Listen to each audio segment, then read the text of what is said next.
Anggota Komisi 11 DPR fraksi Golkar Putri Komarudin menyebut sudah berkoordinasi dengan Kementerian Keuangan dan meminta kasus dugaan kebocoran data 6,6 juta wajib pajak ditanggapi serius.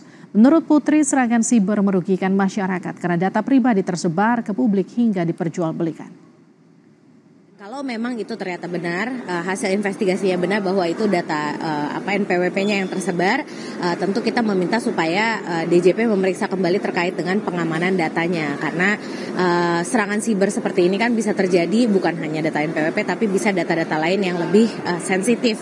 Dan itu tentu sangat merugikan kita sebagai wajib pajak di Indonesia. Jadi kita kemarin telah meminta Kementerian Keuangan, khususnya Direktorat Jenderal Pajak, untuk menginvestigasi secara menyeluruh terkait dengan kasus ini.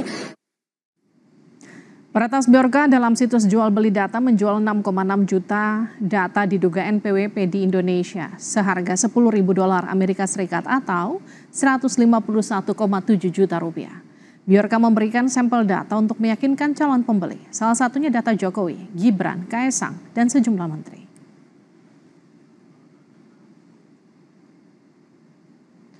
Jenis data wajib pajak yang diduga bocor dalam sampel data yang diberikan Bjorka adalah nomor KTP dan nomor pokok wajib pajak, alamat rumah, tempat tanggal lahir, surat elektronik termasuk kantor pajak tempat wajib pajak mendaftar.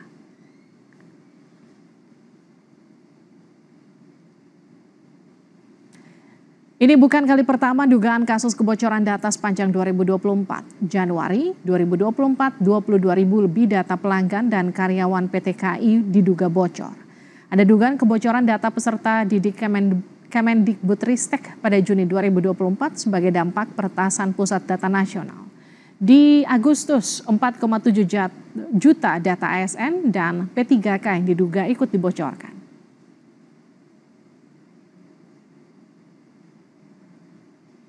Lalu kenapa kasus kebocoran data terus terjadi? Apakah memang Undang-Undang Perlindungan Data Pribadi begitu lemah dan bagaimana tanggung jawab pengelola datanya? Kita akan bahas bersama Dev Laksono, anggota Komisi 1 dari fraksi Partai Golkar. Mas Dev, selamat petang. Selamat sore, bagaimana kabarnya? Kabar baik, sehat. Kita juga akan sapa Pratama Persada, Direktur Lembaga Keamanan CISREC. Mas Pratama, selamat petang. Selamat sore, Mbak Livi. Saya ke Mas Pratama dulu. Jadi ini datanya sudah bisa dipastikan akurat yang bocor? Ya, jadi ada 10.015 sampel data yang dibagikan oleh si Pertas ini. Kemudian kita mencoba ngecek gitu, di situ bukan hanya NPWP ya. Selain NPWP di situ ada juga nomor NIK, kemudian nomor telepon, alamat, pekerjaan, nomor fax, email, tempat tanggal lahir dan lain-lain, lengkap sekali gitu. Nah, kita mencoba melakukan pengecekan di situsnya Ditjen Pajak karena kita bisa mengecek NPWP itu valid atau tidak gitu. Ketika pertama kali kita cek NPWP-nya Pak Jokowi, dibilang bahwa NPWP tersebut sudah dinonaktifkan oleh Ditjen Pajak gitu. Begitu juga dengan NPWP-nya para pejabat pemerintah yang lain. Tetapi ketika saya cek NPWP-nya Gibran, kemudian Kaesang, dan beberapa orang yang tidak ada hubungannya dengan pemerintahan, itu semuanya masih valid. Begitu Mbak Livi. Jadi memang data yang diberikan adalah data yang valid. Artinya 6,6 juta data yang berisikan berbagai macam informasi dari Ditjen Pajak ini adalah data-data yang valid.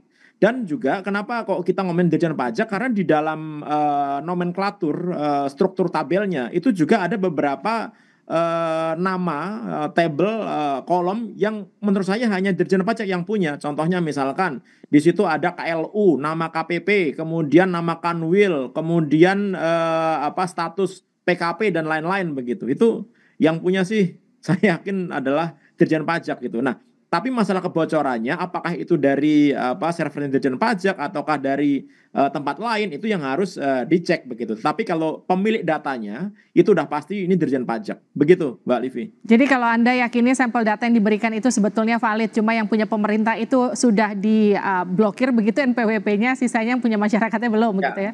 Ya. Oke, saya minta respon ya Mas Dev. Ini gimana Mas Dev? Kita lagi-lagi ngobrol beberapa bulan yang lalu, kita ngobrol dengan komposisi yang sama. Mas Dev juga, Mas Pratama juga bicara soal kebocoran data juga, dan kita mengulangi itu lagi sekarang. Dan katanya belajar, ternyata nggak belajar kita. Ya berarti masih bodoh gitu ya. Ya sudahlah, saya nggak tahu lah mesti bilang apa. Ini sudah terulang kali, kita sudah buat undang-undangnya, anggarannya juga sudah kita tambah, otoritasnya juga sudah ada. Eh, Bahkan lembaga yang untuk pengawas apa namanya perlindungan data pribadi pun juga sudah ada di dalam undang-undang, tinggal pelaksanaannya, tinggal dibentuk institusi dan personilnya dan kinerjanya sejauh mana. Tapi yang pasti berulang kali ini juga saya pernah sampaikan juga tuh di rapat dengan Kominfo ya, waktu PDNS kita dihack dan juga dikunci dan kehilangan banyak data-data yang sangat berharga, bahwa kita ini tidak memiliki kedaulatan di penyimpanan data kita tidak memiliki kedaulatan di dunia cyber kita. Kenapa saya katakan begitu? Karena kalau kita memiliki kedaulatan ya nggak akan semudah ini dong, data dicuri, data dijual. Ya, pencurian data, menghack data itu bukan hal yang aneh, itu hal yang sudah berulang kali terjadi di negara, di seluruh negara di seluruh dunia ya. Nah kan, tapi kenapa kita masih tidak bisa mengupgrade sistem kita, tidak memiliki software yang handal, yang pengamanan yang berlapis, apalagi berkaitan dengan data-data yang sangat sensitif, karena ini kan data-data pajak.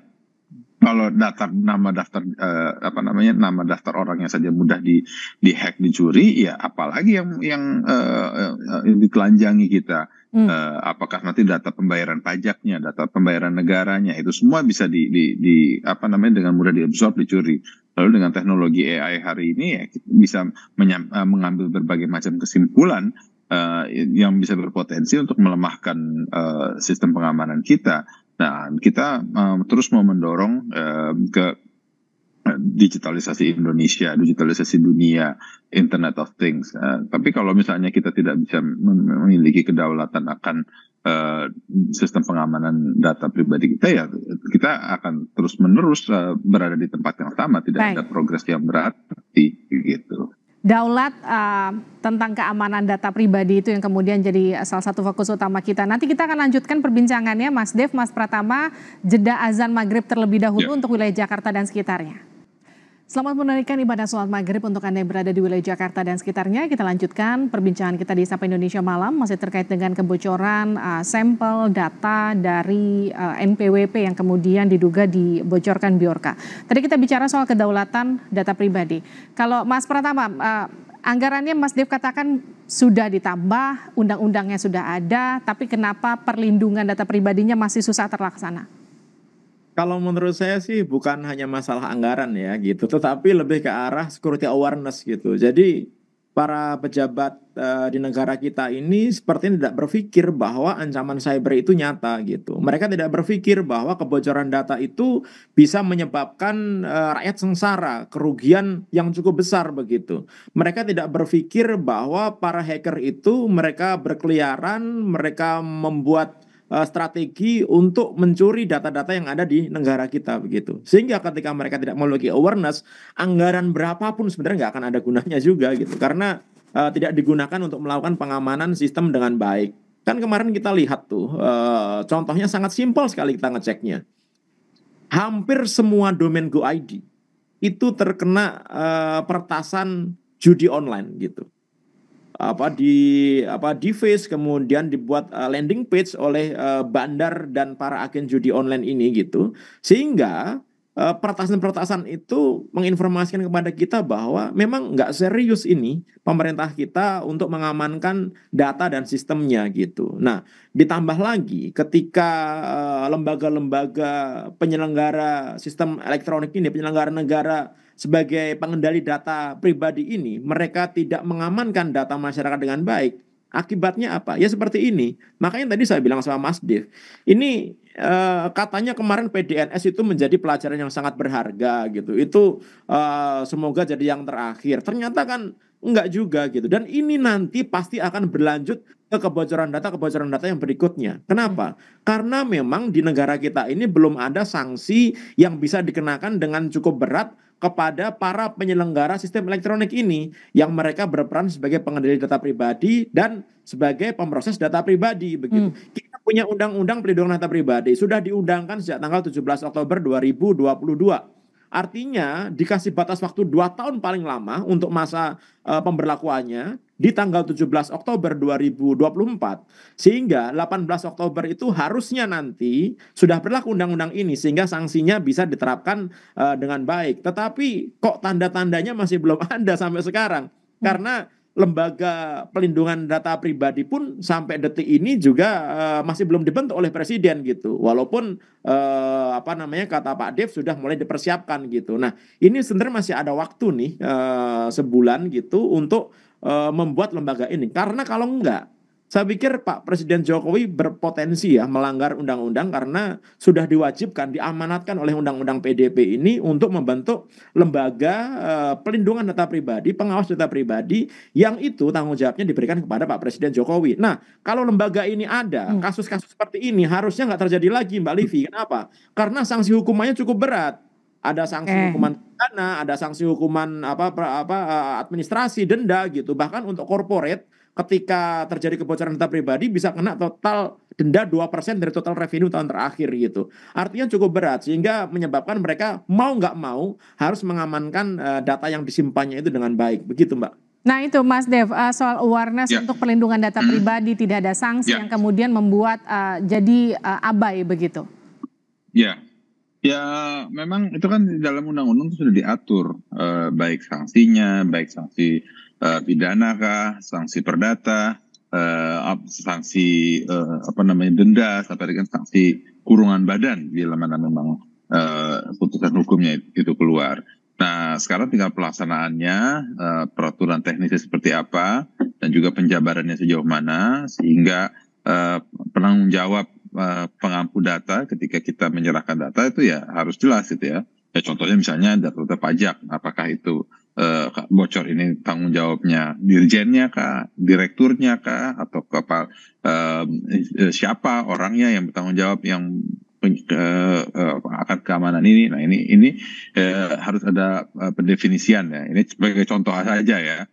Belum lagi kalau kita bicara data-data yang lain, karena kan ya tadi kan kita bahas bahwa ini hampir tiap bulan ada pencurian data, hampir tiap bulan ada yang dijebol, ada yang dijual di dark web. Nah, ya ini mau sampai kapan ini terus terjadi? Karena ini membuktikan ada kelemahan, apakah itu karena ketidakseriusan, ataukah karena memang ini ada satu kelengahan. Nah, yang jelas karena tidak memiliki SOP yang jelas, tidak memiliki aturan yang tegas, menyebabkan jadi sebuah kecerobohan yang akhirnya dirugikan adalah masyarakat umum. Tapi gini Mas Dev, termasuk dalam hal ini adalah presiden dan anggota kabinet itu sendiri. Ya karena terkonfirmasi tadi Mas Pratama juga katakan itu nampaknya betul NPWP punya menteri, presiden dan juga jajaran kabinetnya, cuma sudah diblokir begitu. Yang juga jadi pertanyaan gini, kenapa kemudian DPR tidak menetapkan aturan turunan undang-undang perlindungan data pribadi setelah mendorong banyak kasus ini? Ya kan. Iya, nah itu kan aturan sekarang otoritas DPR itu kan adalah membuat undang-undang, membuat anggaran. Nah pelaksanaannya itu ya urunannya itu adalah tugas di pemerintah. Iya, mendorong ke pemerintah untuk daripada itu sudah pasti dong. Kita kerap kali kita sampaikan di rapat-rapat itu sudah kita ingatkan, sudah kita berkali-kali kita undang rapat, di dalam rapat anggaran juga kita bahas. Nah, ini sudah menjadi topik langganan lah ketika dengan Kominfo. Nah, semoga nanti ke depannya ya terus kata-kata semoga ya, semoga terus semoga ini di dalam pemerintahan yang berikutnya lebih memiliki blueprint yang jelas, lebih memiliki awareness yang jelas dan juga tahu akan langkah-langkahnya yang tegas untuk melakukan pelindungan-pelindungan sehingga ini tidak terus-menerus dipermalukan bangsa Indonesia. Baik, Mas Pratama, kita mau ganti presiden bulan depan, tanggal 20 Oktober. Jadi apa yang kemudian langkah strategis yang harus dilakukan pemerintahan Prabowo Gibran mendatang untuk perlindungan data pribadi? Progres apa yang kemudian harus langsung dilakukan? Ya begini, kan di negara kita ini sudah mulai semuanya digitalisasi ya. Kita kemarin sudah membentuk GovTech gitu. Artinya apa? Semua sistem layanan pemerintah, sistem pemerintahan kita sekarang berbasis elektronik.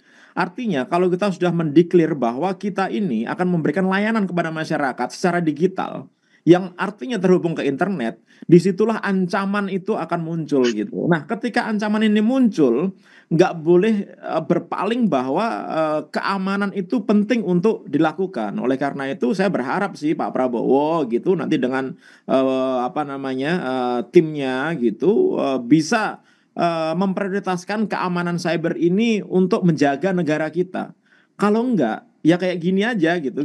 Kita tiap hari jadi korban, jadi serangan gitu. Ya kalau misalkan yang jadi korban itu adalah mungkin orang-orang yang punya duit banyak gitu gak ada masalah. Ini yang jadi korban ini orang-orang nggak punya duit, udah nggak punya duit, habis lagi duitnya jadi korban penipuan gitu. Oke. Nah ini yang nggak boleh terjadi gitu. Oleh karena itu Pak Prabowo juga harus concern terhadap ini. Dan yang lebih penting lagi ya Mbak Livi gitu adalah bagaimana memilih orang-orang yang tepat gitu ditempatkan di tempat yang tepat. Baik. Kalau nggak percuma punya lembaga bagus tapi yang mimpin nggak ngerti gitu, wah pasti akan kejadian lagi seperti ini. Gitu Mbak. Terima kasih Mas Pratama, terima kasih Mas Dev sudah bergabung bersama kami di Sapa Indonesia Malam. Sehat-sehat selalu. Ya, Terima kasih.